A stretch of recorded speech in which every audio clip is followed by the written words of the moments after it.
지성인이나 전문가나 대가들이 인간과 인간 세계에 대해 많은 명언을 했지만 하나님의 말씀인 이사야 2장 22절에는 너희는 인생을 의지하지 말라.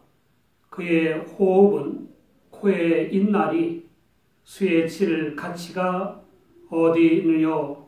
라고 했습니다. 이 말씀은 사람과 일, 꿈과 환상, 사건과 자연 등을 통해 생사화복과 흥망성쇠를 주관하시는 하나님을 떠나 유력한 인간이나 파벌이나 국가를 믿고 의지하는 저주의 길을 경계하는 것입니다. 하나님의 성육이신 주 예수님을 제외한 4대 성인은 물론 모든 인간의 공통적인 본질은 피조성과 의존성, 죄성과 이기성, 자율성과 가능성, 유한성과 불안정성, 나약성과 필멸성이므로 믿을 대상이 아니라 사랑할 대상입니다. 남왕국 유다의 예레미야는 제상의 아들로 재산도 적지 않았으나 주전 7세기경에 예루살렘에서 예언자로 일하면서 심한 핍박을 받았습니다. 국가적 위기에 하나님이 아닌 아수르나 애굽을 믿는 왕과 위정자들과 백성들을 책망했기 때문입니다. 저주가 아닌 복을 받으라는 애국 애족의 책망이었지만 강두국에 쏠린 그들은 깨닫기는커녕 심히 핍박했습니다. 그럼에도 불구하고 예레미야 선지자는 회개하도록 개인과 국가의 저주에 대해 선포했습니다. 첫째, 사람을 믿으며 혈육을 그 권력으로 삼는 자는 저주받는다는 것입니다. 이 말씀은 위기에는 더욱더 하나님을 믿어야 하는데 아수르나 애굽을 믿는 유다에게 주신 것입니다. 대표적인 사람은 여호야김 왕이었습니다. 앞장서서 하나님을 믿고 따라야 하는데 앞장서서 애굽왕 느고를 믿고 상전으로 섬기는 망발을 했습니다. 애굽왕 느고가 누굽니까? 아수르를 치려고 할 때에 아수르 편을 드는 유다를 쳐서 무수한 살상을 하였고 여호야김의 부친인 요시야 왕을 죽였고 국민에 의해 왕이 된 지 석 달밖에 안 된 형제인 여호아스를 폐위시켜 애굽으로 끌고 간 철천지 원수입니다. 그런데 여호야김이 그 애굽왕 느고를 믿는 것입니다. 왕으로 세워준 것이 고마웠던 것 같습니다. 여호야김 왕은 장기 집권을 위해 애굽왕 느고의 요구는 물론 알아서 빚느라 재물과 사람을 공물로 바쳤습니다. 그런 여호야김 왕과 왕비에게 빌부터 세도를 부리는 벼슬아치들도 있었습니다. 그런 사람들은 아부와 아첨에 능란하고 뇌물수수에 능숙하고 강자에게는 비굴하고 약자를 괴롭히는 것을 외교 수완이 좋은 줄 압니다. 개인이나 기업이나 국가나 외교가 중요하고 정상회담도 중요하지만 훨씬 더 중요한 것이 있습니다. 마태복음 6장 33절에 너희는 먼저 그의 나라와 그의 의를 구하라. 그리하면 이 모든 것을 너희에게 더하시리라 라고 했습니다. 유력한 사람이나 유력한 당파나 파벌이나 외국의 빌부터 세도를 부리는 것은 저주받는 길입니다. 역사를 보면 이런 죄악이 정치계와 법조계와 경제계와 교육계와 군대 등에 만연해서 저주받아 멸망한 국가가 경제력과 군사력과 외교력 등의 국력이 약해서 망한 국가만큼이나 많습니다. 개인이나 국가나 위기에는 더욱더 하나님으로 인간을 인간으로 아는 지혜가 필요합니다. 사람은 아무리 실력이 뛰어나고 돈이 많고 힘이 세고 권세가 막강해도 세월이 갈수록 늙음과 질병과 죽음과 영원한 멸망에 대해 한탄밖에 할 수 없는 것입니다. 시편 146장 3절 이하를 보면 방백들을 의지하지 말며 도울 힘이 없는 인생도 의지하지 말지니 그 호흡이 끊어지면 흙으로 돌아가서 당일에 그 도모가 소멸하리로다 라고 했습니다. 그런데도 하나님을 믿는다고 하면서 유력한 사람을 믿고 의지하며 아부하는 이들이 있습니다.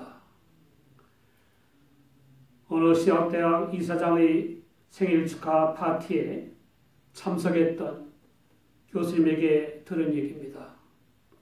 기도 순서를 맡은 어느 목사님이 기도를 하는데 얼마나 장황하게 이사장을 칭찬하는 기도를 하는지 듣고 있을 수가 없을 정도였습니다. 온갖 아부와 아첨의 소리가 끝나자 모두가 아멘 했는데 갑자기 누군가가 저런 기도는 하나님이 안 들으셔 라고 했습니다.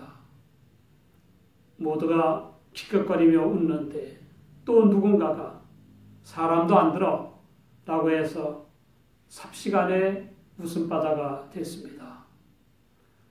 목사나 교인이나 유력자와 정권에 대해 아부가 아닌 믿음의 행위가 몸에 배야 합니다. 둘째, 생각과 의지의 근원인 마음이 하나님에게서 떠난 사람은 저주받는다는 것입니다. 이런 사람은 유력한 사람을 믿거나 권력으로 삼는가 자기 나름대로 생각하고 행동합니다. 독재자들처럼 생사복의 주관자가 되는 것입니다. 그러나 세상에는 말할 것도 없고 자기 인생조차도 마음대로 안 되는 것입니다. 마음이 하나님을 떠난 사람들의 성공과 출세의 결실이 마음대로 된 것 같지만 실은 사탄의 종노릇인 죄악의 축적이요 남의 피눈물의 축적이요 저주의 축적이지 깨끗한 마음대로 된 것이 아닙니다. 그런 사람들보다 더 자괴지심과 양심의 가책과 속상함과 내적 갈등을 겪는 사람은 없습니다. 이런 고통을 못 느낀다면 인간성이 완전히 상실되었거나 망가진 것입니다. 인간의 경이로운 성취인 지식과 첨단 과학이 인간을 창조주의 뜻에 맞게 성장하도록 기여하지 못하고 비인간화를 촉진하거나 인간을 인생 무대에서 밀어낸다면 복이 아닌 저주입니다. 그러므로 지성인과 과학자도 마음이 하나님을 떠나면 안 되는 것입니다. 저주받는 길을 가는 인간의 결과는 사막의 떨기나무처럼 좋은 일이 오는 것을 보지 못하고 광야의 메마른 곳, 소금의 땅, 사람이 거하지 않는 땅에 거하는 것입니다. 회개의 철호의 기회입니다.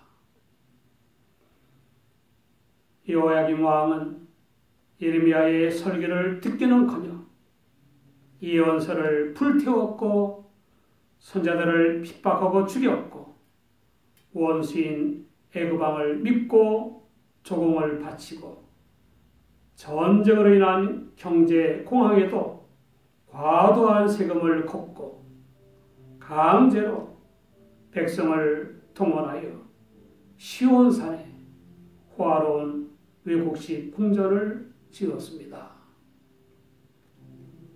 국제정세를 오판하여 애굽과 애굽보다 더 막강한 바벨론 사이에서 친해 반바 외교를 하고 애굽왕의 신하 노릇을 하면서 불안한 부귀영화를 누리던 여호야김 왕의 말로가 어땠는지 압니까? 바벨론의 침략으로 북새통에 비참하게 죽었는데 묘지에 제대로 묻지도 못했고 18세인 왕자 여호야긴이 왕위를 이었으나 부친의 악행을 쫓다가 석 달을 못 넘기고 바벨론으로 끌려가 33년 동안이나 포로 생활을 했습니다. 그리고 그 외국식 궁전은 바벨론의 군대에 의해 잿더미가 되고 말았습니다. 애굽은 도움이 되기는커녕 바벨론에게 패배했습니다. 하나님을 떠나 자기 위주와 자기 본의로 사는 자들이 잘 나가다가 가는 곳도 끔찍하지만 죽어서 가는 곳은 지옥입니다. 본받는 자손들까지 저주받게 됩니다. 여호야김 왕이 비참한 최후를 맞은 이유 중 하나가 열왕기하 23장 37절에 나옵니다. 그 열족이 모든 행한 일을 본받아 여호와 보시기에 악을 행하였더라. 자녀를 위해서라도 하나님을 믿는 믿음으로 살아야 합니다.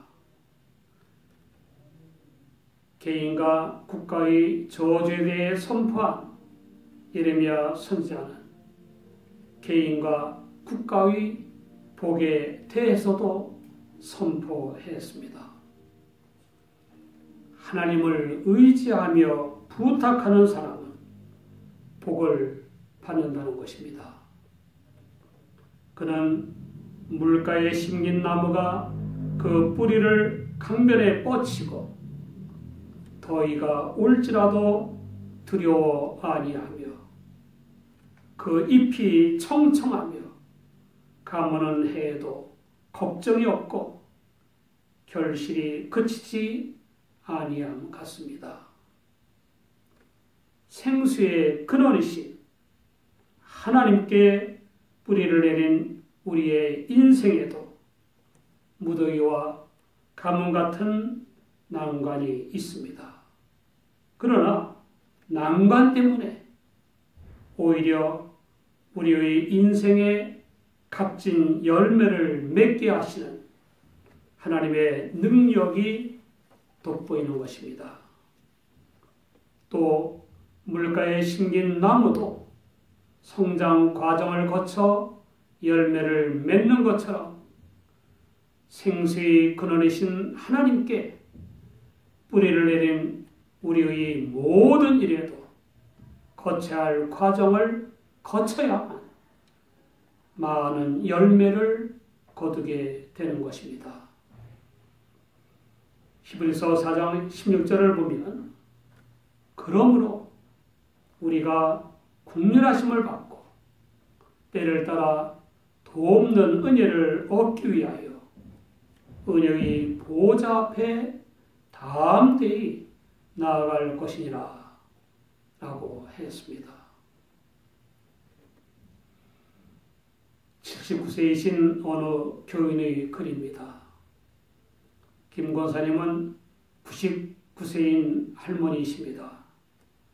가끔 교장으로 은퇴하신 따님이 모시고 와서 앞자리에 앉으시면 앞이 그득합니다. 채수가 크셔서가 아니라 분위기입니다. 예수님을 믿으신 것이 유별납니다. 일찍이 혼자 되셔서 5 자녀를 잠재워 놓고 망연하여 한숨을 쉬고 있는데 선명하게 해가 보이고 환청이 아닌 옆 사람의 말소리로 따라 나는 예수인데 걱정 마라. 내가 너를 도와주마. 라는 음성을 들었습니다. 들어본 적이 없는 이름을 듣고 수소문하여 다음날 가까운 교회 목사님을 만나고 나서 교회에 다니기 시작했습니다. 그리고 믿음으로 5 자녀를 훌륭하게 키우신 여장부라는 칭송을 듣게 된 것입니다. 개인의 일이든지 직장 일이든지 나라 일이든지 간에 잘난 줄 아는 자기 위주나 자기 본의의 처리를 하는 것은 잘 되는 것 같으나 저주받는 길입니다. 생사화복과 흥망성쇠의 주관자이신 하나님을 믿고 따르는 것은 막연한 것 같으나 복을 받는 길입니다. 개인이나 국가나 복종복은 하나님의 성육이신 영생의 주님을 믿어 멸망의 심판을 받지 않는 것이고 저주 중 저주는 영생 구원의 주님을 믿지 않아 멸망의 심판을 받는 것입니다. 우리 모두 생수의 근원 되시는 하나님께 뿌리를 내려 어떠한 난간에도 불구하고 때를 따라 잎이 무성하고 꽃이 만발하고 열매가 풍성한 인생과 조국이 되도록 기도하며 힘쓰시기 바랍니다. 기도하겠습니다.